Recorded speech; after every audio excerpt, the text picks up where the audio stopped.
Bom, gente, dando sequência aqui à nossa série de entrevistas com candidatos a governador do estado de São Paulo, nós estamos recebendo hoje aqui nos estúdios da Band a professora Lisete, que é postulante ao cargo de governadora de São Paulo pelo PSOL. Professora, muito obrigado por ter aceito o nosso convite. Eu que agradeço a oportunidade de nós termos mais uma conversa. Bom, inicialmente, entre outras coisas, né, no programa de governo da senhora, a senhora está propondo que prédios desocupados, né, ou que estejam ali abandonados, sejam transferidos para moradores de rua. Né? A gente achou a proposta até ambiciosa, mas eu queria entender um pouquinho melhor de que maneira a senhora acredita que vai fazer isso. Veja, no meu programa é explícito, não são prédios vazios, simplesmente. Prédios estaduais que estejam desocupados, tá certo? Portanto, é um equipamento do Estado. São duas situações. Em compensação, também, nós estaremos olhando, nos termos da Constituição, prédios que estão abandonados, que são devedores também do Estado e que não têm pago há mais de 10 anos e que eles podem perfeitamente ser transferidos para realmente construção de moradia popular. Né? Então, as duas situações são duas situações possíveis, elas não são as únicas, mas elas são duas situações imediatas que nós temos à nossa disposição. E depois, evidentemente, o Estado de São Paulo conta com o CDHU, que é uma companhia que no momento está um pouco, eu diria, até um pouco sem serviço, e, portanto, se nós tivermos projetos um pouco mais ambiciosos, eu acredito que, inclusive, ela tem plenas condições, tem tradição, tem acúmulo na área, tem competência, e nós temos toda a condição de encaminhar a questão da moradia popular em acordo, inclusive, com os municípios. Eu tenho uma expectativa muito positiva em relação a isso. Professora, uma das questões, não é só do Estado de São Paulo, mas de todo o Brasil, é o alto grau de comprometimento do orçamento com folha de pagamento. Né? Eu acredito que o pessoal jamais mexeria nessa questão do funcionalismo, em redimensionar isso daí. Pelo contrário, né? Agregaria mais gente à folha. De onde tirar o dinheiro para poder investir, mesmo em projetos sociais? Como fazer isso? Tira de quem? Eu me permito dizer que você está enganada. Realmente já foi assim. No entanto, faz muito tempo, e nós temos que lembrar que nós estamos há 24 anos com o PSDB na direção do Estado de São Paulo, e uma coisa que o PSDB acredita, por convicção, é que a única solução para os problemas sociais é a realização das chamadas PPPs, parcerias públicos-privadas. Então, hoje, só para te dar um exemplo, 70% do orçamento da saúde está nas mãos das organizações sociais.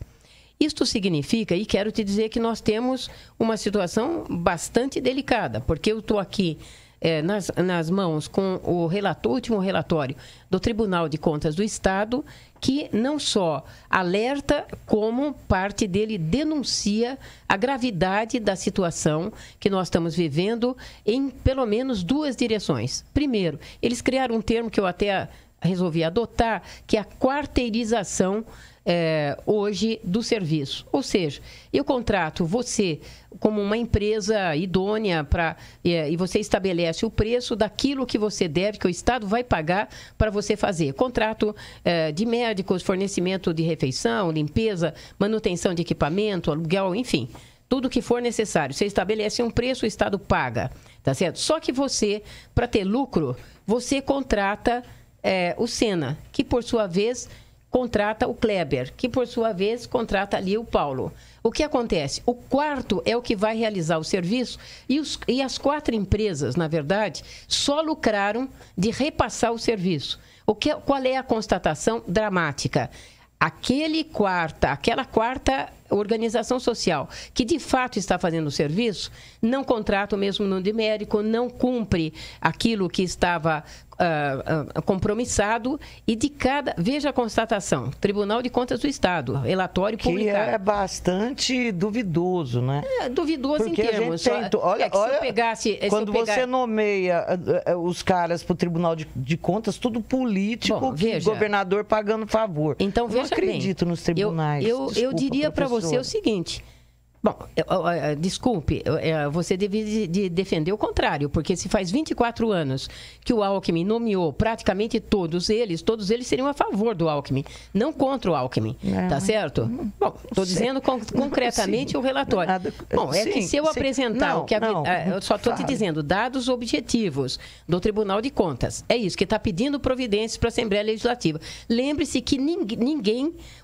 até hoje, conseguiu processar, abrir uma CPI contra o PSDB em São Paulo nos últimos 24 anos. Eles não são processados de nada. Pode denunciar que tem trilho superfaturado, metrô está atrasado, tudo não está funcionando, mas eles são impolutos, né? Então, quero te dizer, de cada 100 pedidos de atendimento, 72 não foram atendidos. Por que eu estou te dizendo isso? Para falar da folha de pagamento. Quer dizer, o que acontece hoje? É evidente, você entra num hospital, falta gente, falta funcionário público e você pode cobrar as coisas. Porque do privado, por incrível que pareça, saiba você de uma coisa que eu considero extravagante, Zezé. Quem é que avalia o trabalho das organizações sociais? Ou quem é que avalia o trabalho de qualquer hoje empresa contratada pelo governo do Estado de São Paulo? A própria empresa indica quem é que vai fazer a sua avaliação. Então, quando você pega a avaliação sobre como vai a saúde vai perfeitamente bem. Ou seja, nós temos uma, eu diria, distorção que precisa ser corrigida, que é o seguinte: o Estado, com E maiúsculo, abriu mão da sua função principal, que é definir políticas, acompanhar as políticas, a execução das políticas e avaliar exatamente o que está acontecendo. Então, esta é uma situação que ela é grave no Estado de São Paulo. E isso você encontra na área de transportes, na área da educação, na área da assistência social. Então, eu diria para você que eu estou na área da segurança.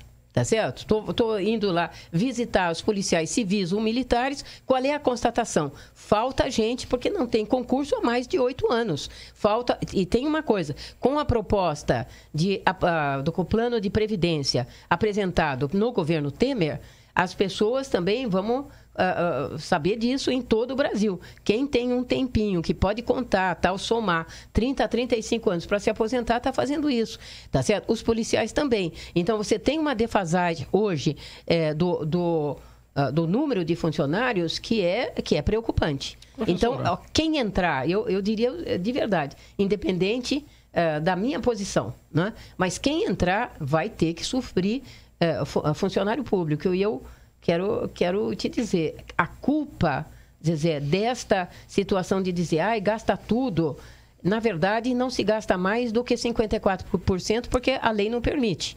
Lembre-se que a lei de responsabilidade fiscal, chamada por nós de lei de irresponsabilidade social, tá certo?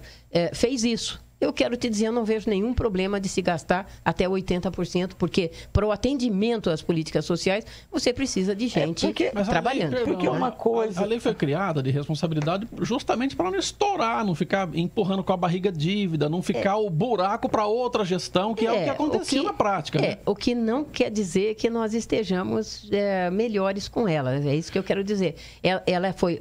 Na verdade, o que a lei de responsabilidade fiscal fez foi cobrar aquilo que está escrito na Constituição, mas ela estabeleceu percentuais. Quero te dizer que, historicamente, nós discutimos com os deputados federais sobre por que 60%, tá certo? Sim, já que não era um número cabalístico, pelo menos.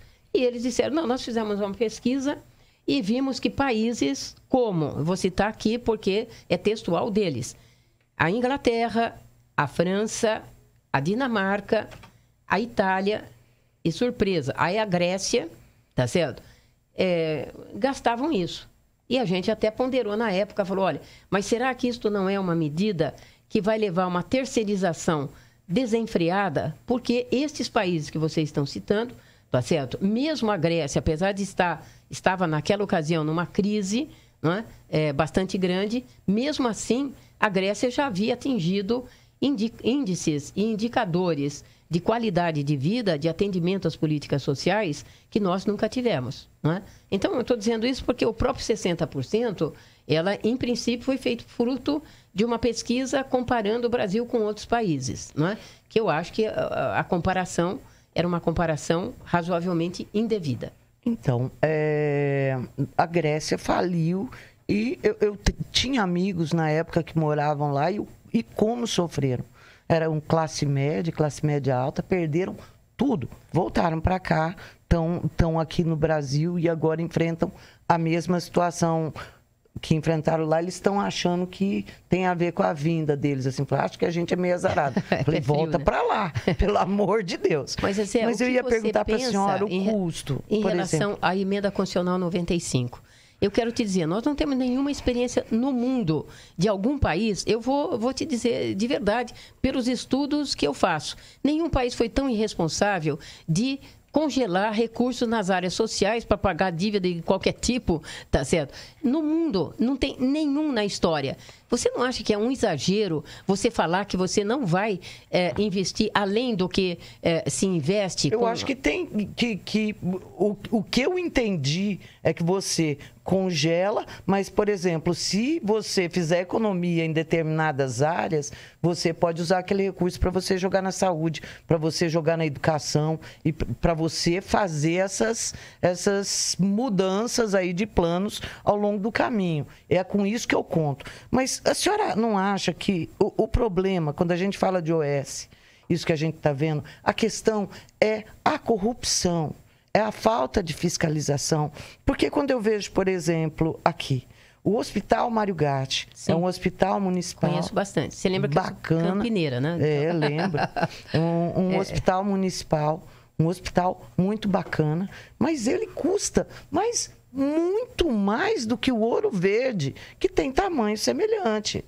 Olha, então, pode ter tamanho semelhante. Agora, então, quero como que a gente resolve vamos isso? ver qual é o número de atendimento, porque quero te dizer, não é o indicador que nós temos para nenhum dos hospitais públicos. Eu vou separar aqui exclusivamente as Santa Casas, porque as Santa Casas no Brasil, elas ganharam uma dimensão e uma responsabilidade que elas nem nasceram para ter tanta uma ação tão grande e até serem oneradas. Que também, você veja, tem regiões que só a Santa Casa atende gratuitamente, atende tudo.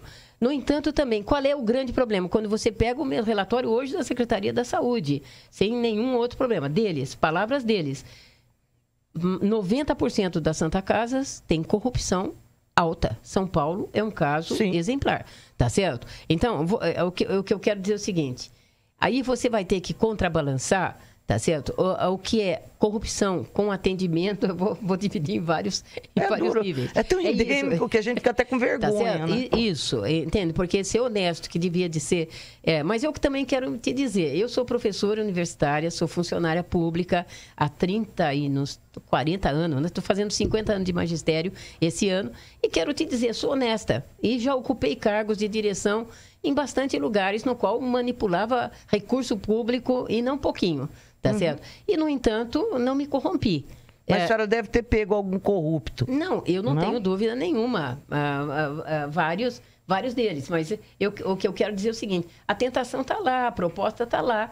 Agora, de fato, você pode aceitar ou não. Quero te dizer que uma licitação, só para você ter uma ideia, de óleo na cidade de São Paulo, significa um carro 0 km parado na sua garagem, tá certo? Todo mês, se você quiser, certo? Então... A proposta pode ser feita, tá certo? Obviamente, espera-se que um funcionário público ele resista em função da sua função pública mesmo. Eu também aposto nisso, né? Eu sou honesta, quero dar um crédito que isto pode ser, se você começar a encontrar não, e mandar pôr para fora quem te faz a oferta e denunciá-los, eu acho que a gente pode até melhorar, porque não existe só o corrupto, existe o corruptor. Sim. E às vezes o corruptor, ele é muito poderoso, né? Nós sabemos que o lobby hoje, em cima do poder público, não é uma coisa tão simples, né?